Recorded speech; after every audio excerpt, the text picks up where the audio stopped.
It's long been taboo in the United States to suggest that anybody has loyalty to Israel and that shapes what they advocate in the United States, even though we've long had people who say it. And everybody knows it's true. If you grow up Jewish in the United States or anywhere in the world, there are Jews in Brazil, I know, it's all the same. You get taught from birth, or pretty much from birth, that Israel is a country, even though it's not yours, even if you don't live there, that you owe loyalty and love to. That it's extremely important to you as a Jew, no matter what your nationality is, to want to keep Israel protected and strong. And there's a lot of people who never reevaluate what they're indoctrinated with from childhood. And one of the reasons why it's taboo to say it, one of the reasons why, in fact, the expanded hate speech codes governing anti-Semitism that President Trump is imposing on American campuses prevent you from saying it. It's considered officially anti-Semitic to accuse any Jewish person of having more loyalty to Israel than to the United States, even if they say it. Even if a Jewish person says, look, I am American, but at the end of the day, for religious reasons, for historical reasons, my first loyalty is to Israel. Or as happened if a Republican member of Congress is asked if you had to choose between saving Israel or save the United States, which would you choose? And he said, look in the Bible, you'll see my answer there, meaning I would choose Israel first because I believe that that's what God wants me to do. Even if a person who's Jewish says it explicitly, you still can't claim it because that would be considered anti-Semitism. The problem is that over the last 2 weeks, as we've been debating whether the U.S. should enter this war on behalf of Israel, jointly with Israel, we have a lot of people making extremely candid statements that leave no doubt about their loyalties and priorities. Senator Cruz, Ted Cruz, told Tucker Carlson, and I'm pretty much quoting verbatim, even though I don't quote in front of me because I've talked about it so much, I ran for Congress with the stated intention to be the leading defender of Israel in the Congress, and I've woken up every day in order to do that. His stated intention was not to help the people of Texas or the United States. He said his stated intention was to be the leading defender of this foreign country, and that he wakes up, quote, every day in order to do that. Last night, President Trump's State Department spokesperson, Tammy Bruce, longtime Fox News personality, which is where President Trump got a lot of his cabinet from. He watches Fox News all day. There's a New York Times story out today claiming that one of the reasons he wanted to become involved in this war is because Fox News that he was watching after the Israelis attack said it was a huge success. It was an incredible operation. And then Trump the next day said, I did this. I approved it. We joined it together and started talking about the war as if it was his and not even the Israelis anymore. So he watches Fox News all the time. That's how he knows Tammy Bruce, found Tammy Bruce. She's one of those people who claims she used to be a liberal or a Democrat. She talks all the time that she's a lesbian, so she's gay. She used to be a Democrat, then she realized the left was so bad, the liberals were so bad, she didn't leave the left left her, the Dave Rubin shtick. And that's how she became a Fox News personality, and now she's like a standard conservative.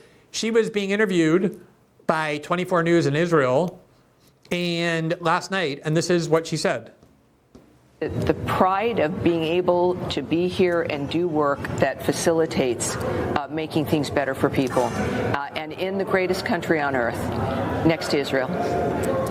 It's an honor to be able to make a difference and to be able to speak in this regard with an administration that I love so much and that I feel genuinely represented by. It's a real honor.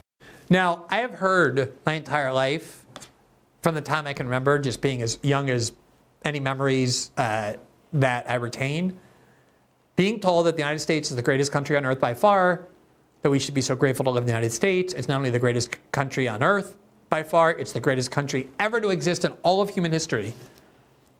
It's incredibly improbable that a person would be born into not just the greatest country on earth for the moment, but the greatest country ever to exist in all of human history. But that's what we're taught. I don't know how many times I heard that. I always thought that was a little strange. Like, wow, that's like hitting the lottery.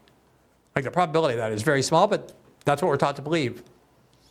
I have never once heard anyone, especially an official of the United States government, say that we're the greatest country on earth next to Israel.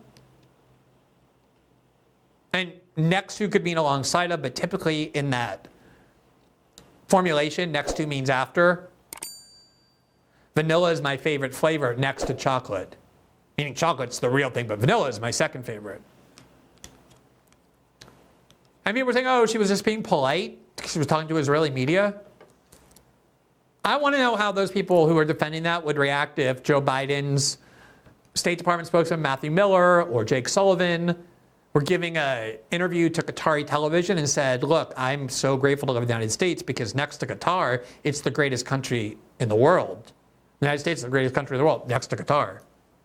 You think people are like, oh yeah, that's just normal diplomatic politeness when you're talking to a foreign...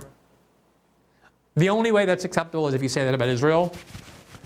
Tammy Bruce issued a statement today because this viralized for an obvious reason. She claimed, oh, anonymous people on the internet are taking it out of context. Almost everybody I saw commenting on this was not anonymous, including myself. The person who was the one who alerted the world to this clip was Ken Klippenstein, the independent journalist, who's not anonymous. And she said if you listen to the full interview, it makes clear that it was taken out of context, like what Tulsi Gabbard said about her Senate testimony. Even though you go and listen to what she said, it doesn't change the meaning at all, even though she said it exactly the same way in that written report that I showed you. So I went and looked at the full Tammy Bruce interview. It's like 10 minutes long. And I swear to you, this is how it begins. The reporter says, Ms. Bruce, I'm so honored to talk to you. I've seen your social media over the years, and you are passionately devoted to Israel. You really understand the importance of Israel. I presume you're Jewish. Are you Jewish? You're Jewish, right? And she said, actually, I'm not Jewish, unfortunately. I'm Italian, she said. I'm not Jewish, unfortunately. I wish I were Jewish. I'm so sad I'm not Jewish, but I wish I were. And she's Italian, and then she went on to tell a story about how it was either after 9/11 or October 7th. She went to her jeweler, and she ordered a custom-made Star of David that she intended to wear as a pendant around her neck, as a necklace. And supposedly her jeweler said to her, Tammy, you should really think about this twice because it's dangerous to be Jewish in America now. Nothing's more dangerous than being a Jew in America. You walk on the street and you're Jewish. Good chance you're going to be not just assaulted, but murdered. Epidemic, as we've been told for 2.5 years now. And so this jeweler said to Tammy Bruce, I think you should be more careful. Like if you wear that, people are going to think you're Jewish, and that's very dangerous. And Tammy Bruce said, that's exactly why I'm doing it. I want people to think I'm Jewish. That was the whole ethos of the interview. And so when she got to the point where she said the United States is the greatest country on earth next to Israel, it's exactly what it sounded like. Here is Stephen Goldstein, who's an operative and Democratic Party activist. And the New York City mayoral race is taking place tonight. And there's no question. Oh, let's put that Twitter bio on the screen just so people can see how he describes himself. Stephen Goldstein, there you see the rainbow flag in his bio at the end, but he describes himself this way. The first thing, passionate Zionist, sensible centrist liberal, civil rights lawyers with 200 laws passed, TV producer with 10 Emmys, HarperCollins author, ? What might I become? So this New York mayoral race is going to be won either by this Muslim candidate, Zohran Mamdani, who is of Indian descent, but was born in Uganda, and he's Muslim and a critic of Israel. And anyone who's Muslim and a critic of Israel, no matter how, law-abiding they are, no matter how well-spoken they are, no matter whatever, that automatically gets interpreted as some existential threat to Jewish people. In London, Sadiq Khan is the mayor. He's Muslim, and he's depicted as, Jews can't live in London because of Sadiq Khan. And Sadiq Khan is just like a completely banal technocrat, completely centrist labor figure. But because he's Muslim and has criticized Israel in the past, he's going to put Jews in concentration camps. Now, the problem for a lot of Democrats like this is that the only other option for Zohran Mamdani to win, in practice, there's 8 candidates, but the only 2 who have a chance are Mamdani and Andrew Cuomo.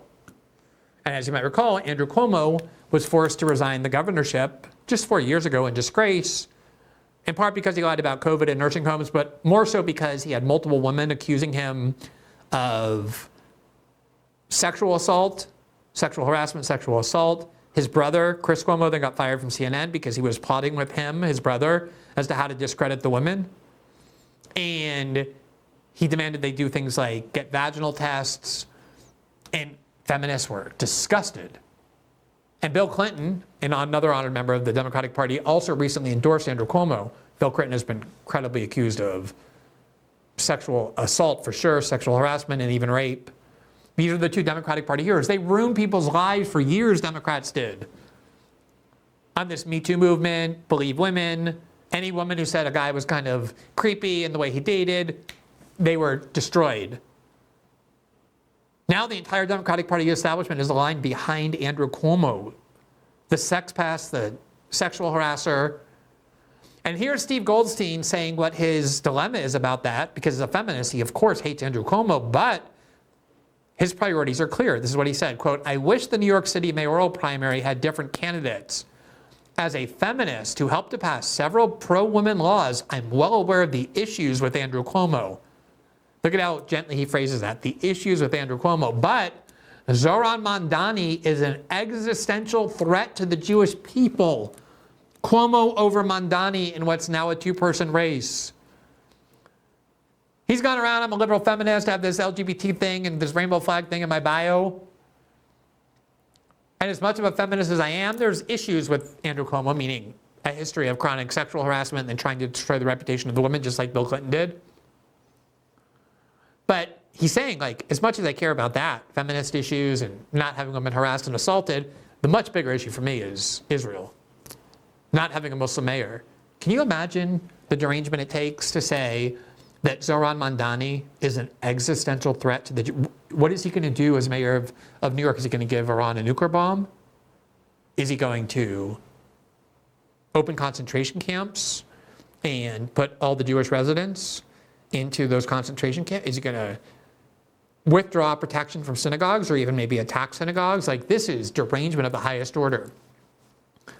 But so many people have as their number one priority loyalty to the state of Israel, or the belief that everything has to be done to accommodate the unique victimhood of Jewish people that over the past 3 weeks they've been forced to just admit it explicitly, including a very influential United States senator who ran for president, Ted Cruz, President Trump's State Department spokesperson. It's all over the place. And I always think candor is healthy. It's been clear this is the case for a long time. And the reason there was a taboo on it is precisely because it's true, but it's damaging to say. And people have now gotten to the point where they don't care anymore.